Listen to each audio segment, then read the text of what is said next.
Hi, everyone, and welcome to another Wednesday episode of Spotlight On. Today's Spotlight? Who's today's Spotlight? Well, have a little peek here as she introduces herself to you. Hi, welcome. Welcome. Pleasure to be here. Thank you. Go ahead, please, and let the audience know who you are and what is your story and why I invited you today. They will find out at the end. So go right ahead, please. Well, first of all, I'm humbled with gratitude. My dogs and I, they're coming together around to be on such a wonderful, beautiful Ray of Lights show. Dorit, I'm a huge fan of yours. You are the epitome of all that is pure and good. And I love the message you are spreading in the raw food movement, the vegan movement. You are the essence of everything. My name is Andrea Leigh Cox. I'm an intuitive healer and a holistic wellness coach. I have been vegan for 24 years, 11 and a half of those years raw vegan. I do eat some cooked food in the winter time. I currently grow about anywhere from whatever the season is, 50 to 90% of my own food out here in the desert on a mountaintop. And I have 2 rescue dogs, one Lewis, who is 23 years young, and this one Maverick, who I have to keep a hold of so he doesn't bark. He was rescued off the streets of LA.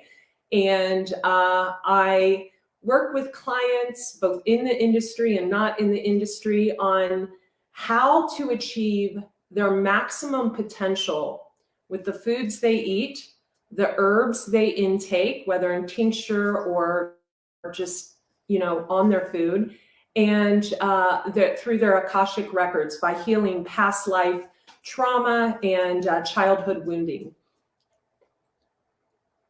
And I'm just really... Continue. Could you tell us what the Akashic Records are, and also what it is that you yourself have? What's your own story, how you got to this point in your life? You're living on a mountaintop, growing your own food, and how much of your own food are you growing? Oh, I grow, depending on the season.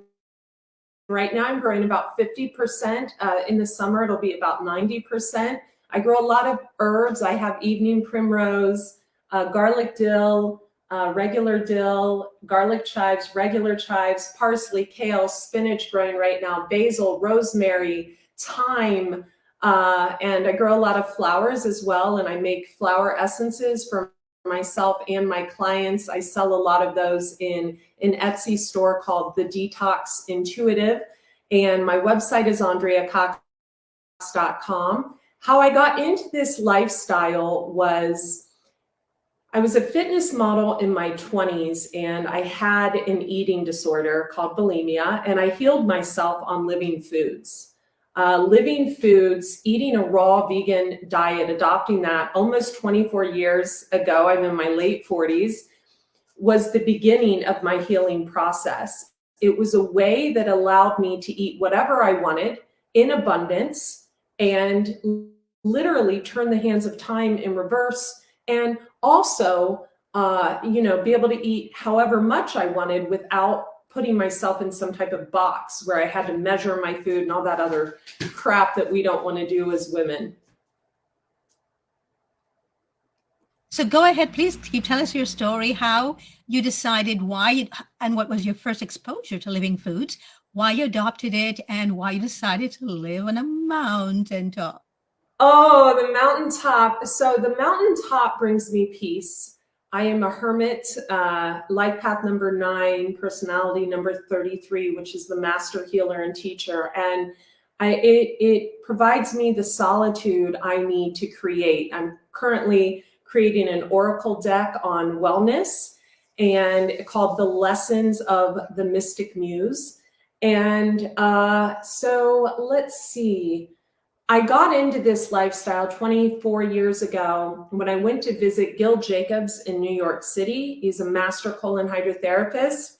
And he was really, the book that led me to that was Natalia Rose's book, The Raw Food Detox Diet. So I had flown out to meet her, and she had suggested, instead of meeting her, that I go have a colonic with him, and it was life-changing. Gil Jacobs is kind of a humble He is a humble soul, a humble healer, in my opinion, who has changed thousands of people's lives.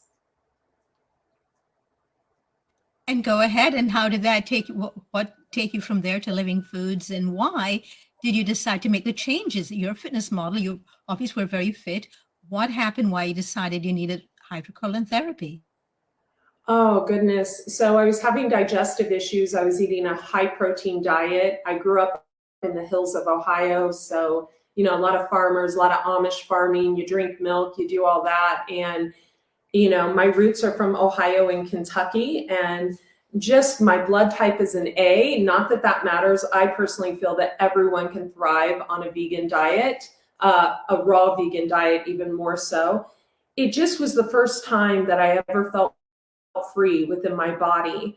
The modeling movement, I wasn't only a fitness model, I was also a trunk show model for Saks Fifth Avenue, Neiman Marcus, Nordstrom, etc. So I was the girl they would dress in leather clothes and all these expensive brands like St. John and things like that. And I would walk around and people would just look at the tag off my body and,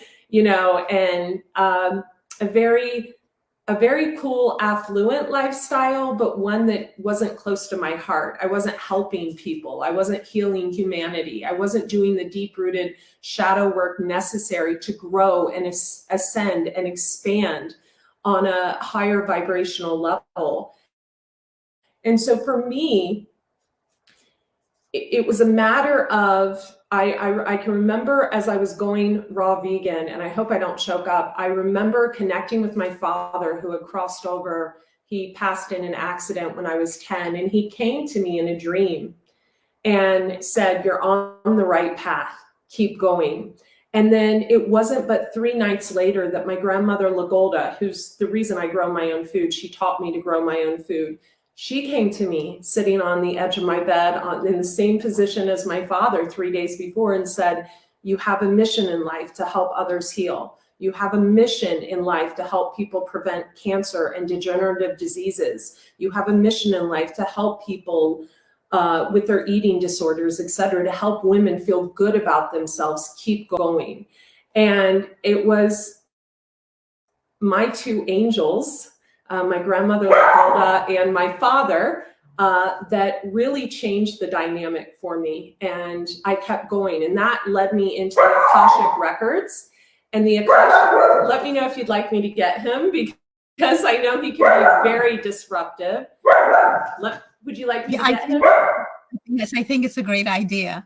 And then when you come back, if you speak about the basic records, because those are very important for our audience to know about, as I know that some of you don't know about that at all. And then we will go back to Andrea Cox, who is our special spotlight guest today. So here she is, she's back. This is Maverick, one of my rescue dogs. Obviously, he needs a lot of work, but he was going to be euthanized, that he was found on the streets of LA. My dogs also eat a plant-based diet, and I'm going to have to hold him here because he's being a bad boy. But that led me to the Akashic Records and just a way of living that invited a lot of healing into my life and into my clients' life. I'm really good at helping people find their path and their calling in life and how to cultivate abundance in, and I'm good at healing people. So people can go to andreacox.com, they can click the holistic wellness link and fill out the questionnaire, or if you're in the raw food movement and you're not tapping into that internal wisdom of the direction you should go or the abundance you deserve, definitely the intuitive life coaching link. Can you speak about the Akashic Records and how you introduced to it and what difference it made for you, please? Oh, wow.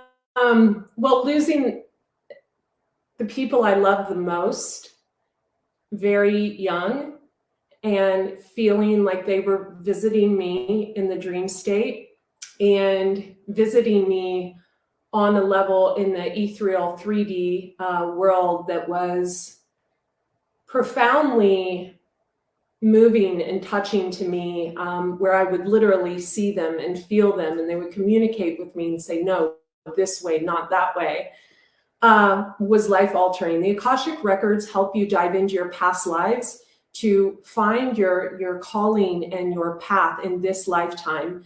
It has the roots of it are definitely, and I want to pay homage to the roots of the Akashic Records are definitely the Native American roots. And I study a lot about Native American herbs, Native American culture, along with Celtic Scottish culture, because I definitely have Scottish blood. So it's a very spiritual thing that once you cleanse the body on a cellular level, you have a tendency, no, you've not proved yourself to be a good boy right now.